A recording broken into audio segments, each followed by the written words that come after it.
Good evening, everyone. My saying is the same as yesterday. Let our most high words be true, and every man's word a lie. Today I'm coming from Luke chapter 10, 1 through 42, and chapter 11, 1 through 54.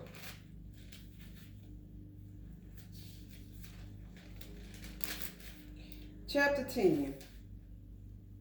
After these things, Yahuwah appointed other 70 also, and sent them two and two before his face into every city and place, whether he himself would come. Therefore said he unto them, the harvest truly is great, but the laborers are few. Pray ye therefore Yahuwah of the harvest that he would send forth laborers into his harvest. Go your ways. Behold, I send you forth as lambs among wolves. Man, what you just said. Carry neither purse, nor strip, nor shoes, and salute no man by the way. And into whatsoever house ye enter, first say, Peace be to this house. And if the Son of Peace be there, your peace shall rest upon it. If not, it shall turn to you again. And in the same house remain, eating and drinking such things as they give, for the laborer is worthy of his hire. Go not from house to house, and into whatsoever city ye enter in, they receive you. Eat such things as are set before you, and heal the sick that are therein, and say unto them, the kingdom of Elohim is come near unto you. But into whatsoever city ye enter, and they receive you not, go your ways out into the streets of the same, and say, even the very dust of your city, which cleaveth on us, we do wipe off against you. That's why he said, dust off your feet. This is why. Notwithstanding, be ye sure of this, that the kingdom of Elohim is come near unto you. It said nigh, but I just like saying near, because it's the same thing as saying near. But I say unto you that it shall be more tolerable in that day for Solomon than for that city. Woe unto thee, Chorazin! Woe unto thee, Chorazin! Woe unto thee, Bethsaida! For if the mighty works had been done in Tyre and Sidon, which have been done in you, they had a great while ago repented, sitting in sackcloth and ashes. But it should be more tolerable for Tyre and Sidon. See, one day I can pronounce it and one day I can't. Oh well, it is what it is. And Sidon at the judgment than for you. And thou, Capernaum, which art exalted to heaven, shall be thrust down to hell. He that heareth you heareth me, and he that despised you despiseth me, and he that despiseth me despiseth him that sent me. No, you don't want to be doing that. And the 70 returned again with joy, saying, Lord, even the devils are subject unto us through thy name. And he said unto them, I beheld Satan as lightning fall from heaven. Behold, I give unto you power to tread on serpents and scorpions, and over all the power of the enemy, and nothing shall by any means hurt you. And I'm telling you, this is true, because I don't know what people been doing to my food, and it kept making me sick when I go home. This is when I lived in Georgia. I just kept getting sick, and I stopped going back. But since they weren't doing unto my husband food because he was one of them, pretending to be one of me. And so they didn't touch his food, but they just only touched mine. And the Most High would let it come out of me as soon as I get home. And I guess they thought it'll happen on the way, but it always happened when I got home. And I would just get sick from the stomach. And then when I started eating at the black establishment, at the fast food places, I never got sick, not once, while I was there. In Valdosta, that is, not in all of Georgia, just Valdosta area. So he's right. Your enemies can do stuff to you, and if he's with you, he's going to spare you of what they're trying to do to you. So I know I'm a witness to that.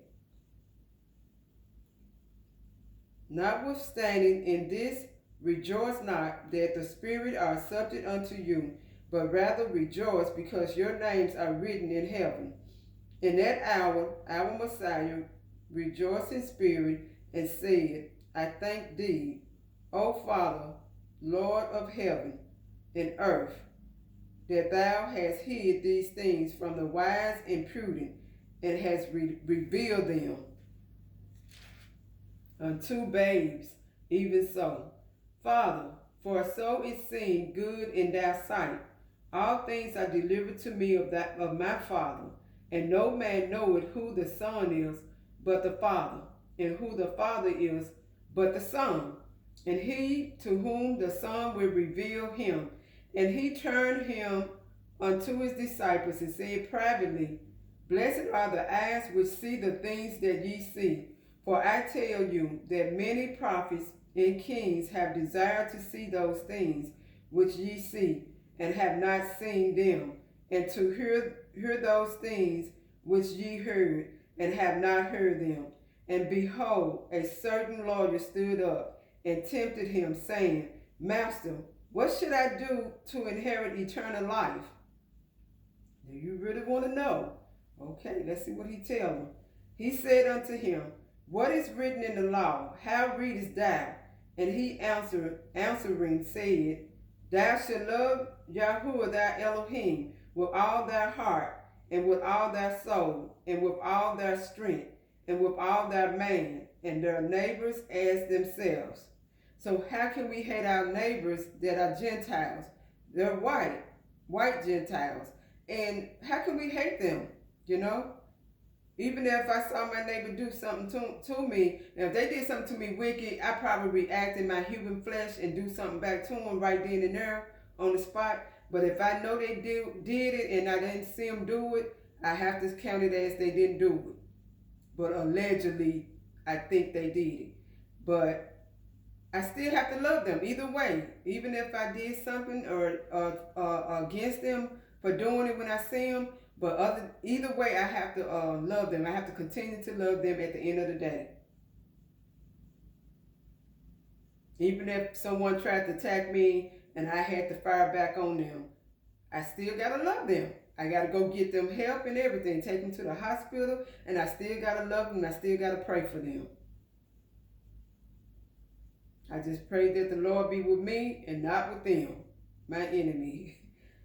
And he answering said, Thou shalt love Yahuwah thy God with all their heart, and with all their soul, and with all their strength, and with all their mind, and thy neighbor as thyself. And I do that. I don't really see my neighbor because I only go outside to do the mailbox, and other than that, I drive in my driveway, and if I see them outside, if I can get their attention, if they're looking at me, I wave. But most of the time, when I wave, they look down so they don't see me waving. So, and that's been going on for years now. But lately, they have been seeing me waving. And he said unto him, Thou hast answered right, this do, and thou shalt live. But he, willingly to justify himself, said unto our Messiah, And who is my neighbor? And our Messiah answering said, A certain man, and there's a parable coming to let you know what he's talking about, to give you a clue, an idea of who's your neighbor. A certain man went down from Jerusalem to Jericho, and fell among thieves, which stripped him of his raiment, and wounded him, and departed, leaving him half dead. And by chance, there came down a certain priest that way, and when he saw him, he passed by on the other side. Now I'm thinking, to go run to that guy to help him. And likewise, a Levi, when he was at the place, came and looked on him and passed by on the other side. Why come and look? If you come out of the way to look at someone, you can ask them, do they need help? And I had many people come up to me and ask me if I need help. Like one lady, a stranger, I was so out of shape when we was in Washington D.C. We went to go see. I always wanted to go see the soldier in the Untombed Soldier. I forget what it's called, and Unknown Soldier. That's what it's called. And then we went to the women because I said, oh, they got a women where women buried too. So we went to go on their side. So we had a slight hill, and I was so out of breath with the heat beating down on me. And my family didn't see me. They kept walking, and I had to sit down on my knees because I'm like, whoo, this is rough, and it's taking a toll on me. But this nice lady, Gentile, she came over, and white Gentile, she came over, and she said, are you okay? She was with her little daughter. She said, are you okay? And I said, yeah, I'm okay. I just got to catch my breath. And it was so sweet. She didn't know me from anything. And then when I looked around for my family, they had left me and didn't know I was back there, way back there. So, but I was thankful, and I told them what the Good Samaritan did. I said, wow, now that's an angel for you. And nowadays, I understand when people don't come now because it could be a trick, and there's so much wickery going on and trickery going on. If you don't know that person, don't go there. I wouldn't suggest you go there, but if you see actually blood coming out of that person, then you can probably go there. But make sure you're watching yourself because it's just so much wickedness. And he told us in the last days, it's going to be a lot of wickedness going on, and it'll increase. So be aware of that. But a certain Samaritan, as he journeyed, came where he was, and when he saw him, he had compassion on him. And that's what the lady had, compassion. It was so sweet. And went to him and bound up his wounds, pouring in oil and wine, and set him on his own beast, and brought him to an inn, and took care of him. And on the morrow, when he departed, he took out 2 pence and gave them to the host, and said unto him, take care of him, and whatsoever thou spendest more, when I come again, I will repay thee. And see, that's what I was doing. Like one time, I found out about my sister, and I went to her, and I found out she was in a hotel, and so I went to her, found her number, and went to her and let her know that if she need help, I said, well, I'm not gonna give you the money for no hotel, but you can stay with me till you get on your feet. But she chose to stay in the hotel, so that's what she wanted. So I was like, okay, if that's what you want to do. But I wasn't going to give any money that time because I thought, who knows what you may do with it. So, and then after I did give her the money, now I know what she would have done. But, but I still love her though. She have to search her heart in one day and ask me forgiveness. But knowing my sister, she won't. She very stubborn like me, but I do break down because the Most High in me, I have to break down and say I'm sorry to a lot of them and a lot of people because of that. The Most High in me, He lets me, allow me to do that. And I just forgive people, that don't come to me and ask forgiveness. I just forgive them anyway. I just tell them, Lord, I forgive them.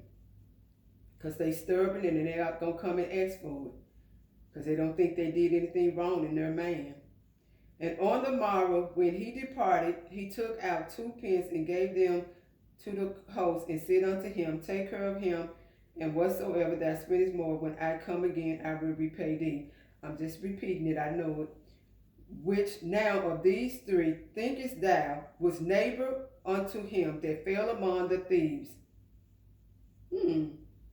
that dude, the Samaritan, the good Samaritan.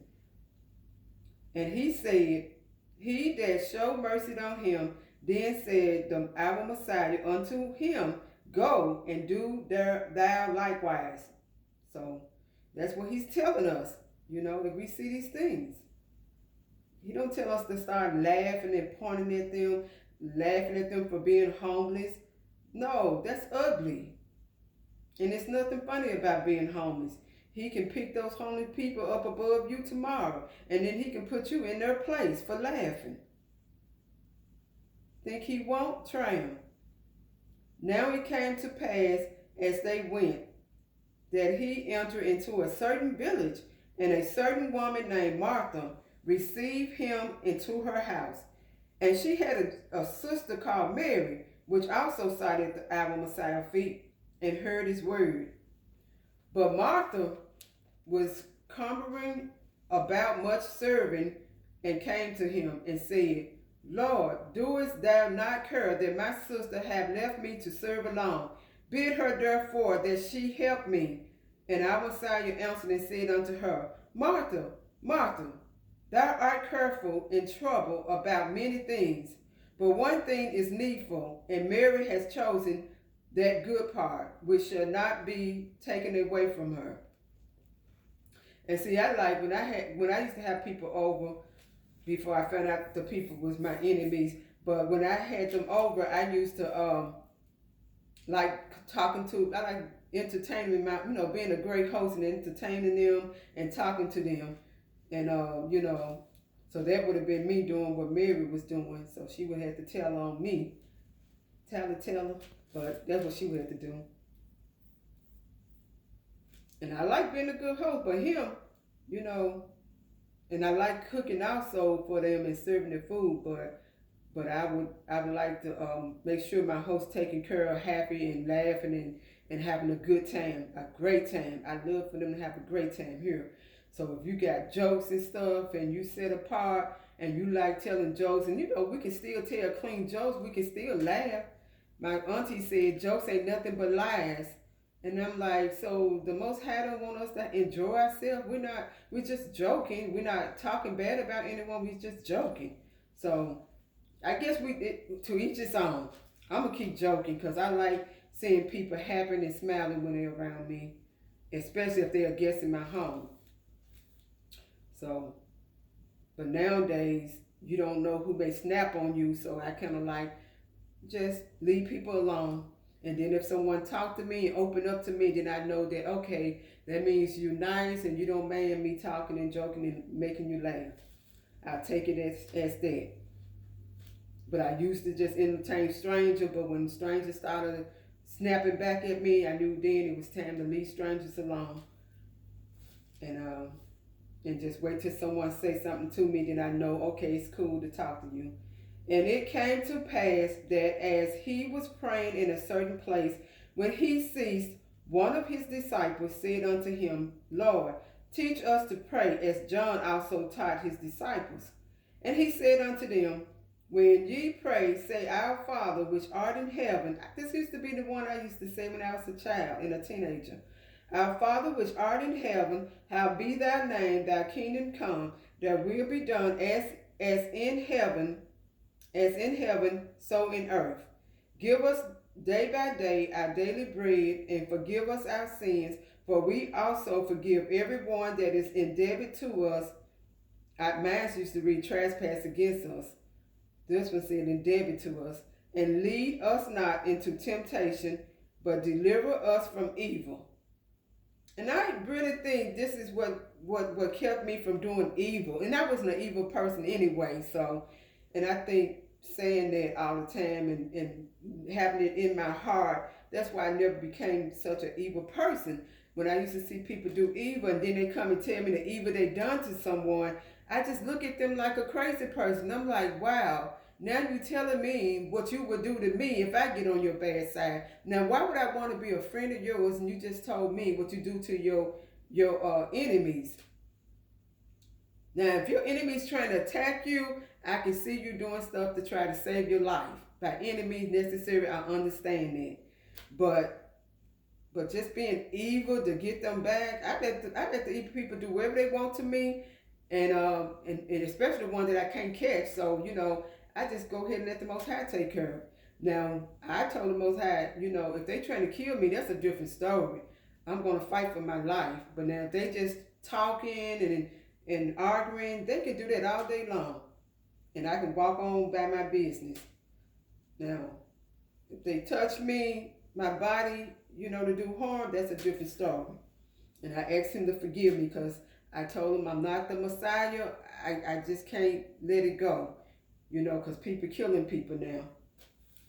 And he said unto them, which of you shall have a friend and shall go unto him at midnight and say unto him, friend, lend me 3 loaves, for a friend of mine in his journey is come to me, and I have nothing to set before him. And he from within shall answer and say, trouble me not, the door is now shut, and my children are with me in bed.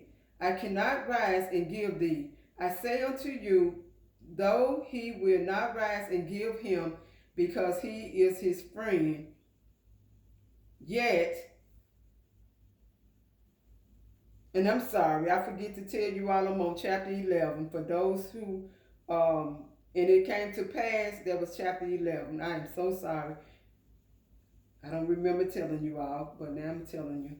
I say unto you, though he will not rise and give him, because he is his friend, yet because of his importance, he will rise and give him as many as he needed.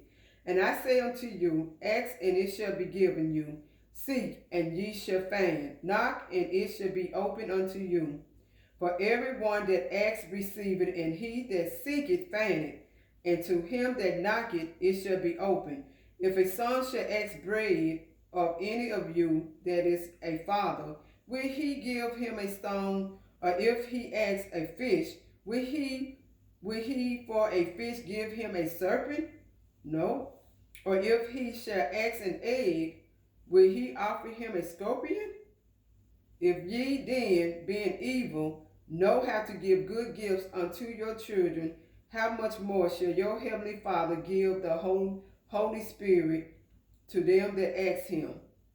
The Ruach Kodesh, if anybody wants it in Hebrew. And he was casting out a devil, and it was dumb. And it came to pass, then the devil was gone out, the dumb spake, and the people wondered. But some of them said, he casted out devils through Beelzebub, the chief of the devils.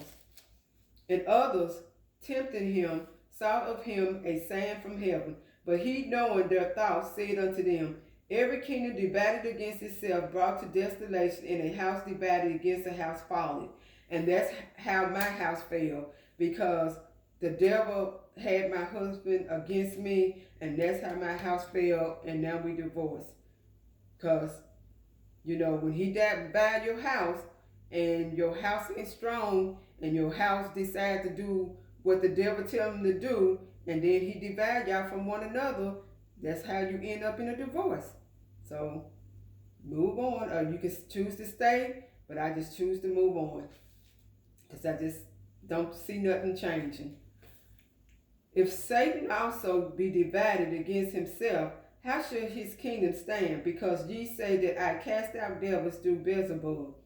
And if I by Beelzebub cast out devils, by whom do your sons cast them out? Therefore shall they be your judges. But if I with the finger of Elohim cast out devils, no doubt the kingdom of Elohim is come upon you. When a strong man armed keepeth his palace, his goods are in peace. But when a stronger, then he shall come upon him. Let me slow down, because I'm just talking way too fast for you. And overcome him. He taketh from him all his armor, wherein he trusted, and divided his spoils. He that is not with me is against me, and he that gathereth not with me scattereth. See, he that is not with me is against me. And I don't want to be against our Messiah. When the unclean spirit is gone out of a man, he walketh through dry places, seeking rest, and finding none. He said, I will return unto my house whence I came out. And when he cometh, he findeth it swept and garnished. Then goeth he and taketh to him 7 other spirits, more wicked than himself, and they enter in and dwell there. And the last state of that man is worse than the first. And see, that's why some people are just that bad. You know? Wow.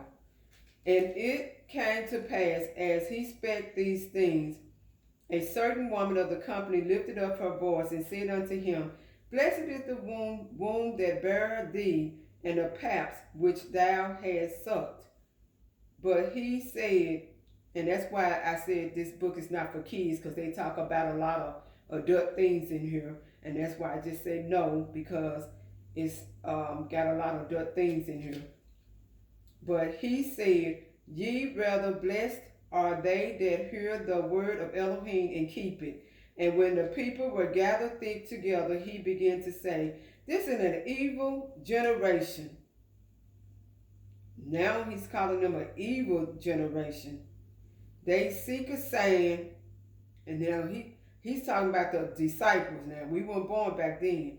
This is an evil generation. They seek a saying, and there shall no saying be given it. No, so they in our time, I guess they are part of the end time. And the reason I know that is because he said they seek a saying, and he had already told us there's not going to be no more saying. So that's why he's saying they are evil generation. They seek a saying, and there should no saying be given it, but the saying of Jonas the prophet. And see, that's the saying that they're going to see from him only. For as Jonas was a saying unto the Nebuchadnezzar, so shall also the Son of Man be to this generation. The queen of the south shall rise up in the judgment with the men of this generation and condemn them. For she came from the utmost part of the earth to hear the wisdom of Solomon. And behold, a greater than Solomon is here. The men of Navi shall rise up in the judgment with this generation and shall condemn it. For they repented at the preaching of Jonas. And behold, a greater than Jonas is here. No man, and they talk about while the Messiah was alive too. So that's not talking about us. I think we're the vipers, the generation of vipers. And this, they talking about why the Messiah is here. No man, when he had lighted a candle, put it in a secret place, neither under a bushel, but on a candlestick, that they which come in may see the light. The light of the body is the eye. And he's telling us our body, our eye is the light. We see things also with the eyes. And the light shines through the eyes. Therefore, when thy eye is single, thy whole body also is full of light. But when thy eye is evil, thy body also is full of darkness. And when you see evil on people's face, look at their eyes. The eyes just look dark. And that's when I know that, okay, the devil that entered this person. Let me take heed and watch myself. Take heed, therefore, that the light which is in thee be not darkness. If thy whole body, therefore, be full of light, having no part dark, the whole shall be full of light, as when the bright shining of a candle doeth give thee light. And see, that's how I used to be. I used to walk around smiling all the time, happy all the time, blessed all the time. And then these last 13 years, they've been trying to put out my light. And I still, had the joy in my heart and everything. Everybody coming against me. I still walked around with the joy. I just hid it from the outside of my face because I didn't want the demons to, I just wanted them to stay at bay for, just give me a break and stay at bay. But then when someone came my way, I let that light shine. I let them saw my joy, my happiness, my enthusiasm in me. I just let them see it. But other just walking around, I just had it. I'm like, cause I don't want to have to deal with nobody today, because I was a knucklehead. My way of dealing was, you know, I'm ready to hurt you. If you're trying to hurt me, I'm ready to hurt you back. And that's why the Most High had to work on me a lot, because, and I never had to deal with people like this. I don't like fighting. I don't like hurting people. I like love and joy and kindness and peace. But when them demons come around, they ready to start some mess with me. I had to just get out. I said, you know what, it's time for me to get out. And I guess that was the Most High doing that to get me to myself so I can pick up his Bible and start reading his word. And I did, by myself. I kept telling the Most High, yet I'm married and yet I don't have a husband. I'm married and yet I don't have a husband. And so, but I just kept my faith in him and kept going. And I kept having all the joy. I kept showing everybody the joy I had. And I kept letting him know that, hey, the joy I have, you didn't give it to me. The word didn't give it to me. So therefore, you and the word can't take it away. And I let him know that. He can't. I wasn't trying to degrade him or anything. Don't get me wrong. I'm not that. I have support for my brothers and I have love for my brothers. I don't like seeing y'all fail. When I see another sister or brother laughing at you, and I'm like, you wrong for that. But if the person is mean spirited and evil, I'm like, now they finally getting, their just due. And I still have sympathy for them, because I don't like seeing people like that. It just they turn themselves up. And as he spake, a certain Pharisee besought him to dine with him, and he went in and sat down to meat. And when the Pharisee saw it, he marveled that he had not first washed before dinner. And see, I'm picky like that. I like for you to wash your hands before you touch over my food. My husband the same way. No, you need to wash your hands before you touch over the food. But they saying that you don't have to do it. And I don't do it for religion reason. I'm just telling people wash your hands for all this germs and stuff. That's why I want people to wash their hands. Touch the food that you're going to touch, but don't put germ over everybody's food. And that's why we don't like it. We real, got a fetish on that. Don't touch our food. Oh, if you touch it, you can have it. And Yahuwah said unto him, the Lord said unto him, now do ye Pharisees make clean the outside of the cup and the platter, but your inward part is full of raving and wickedness. Now, I don't have raving and wickedness, but I was just like them. And that was only because I didn't want germs on my food.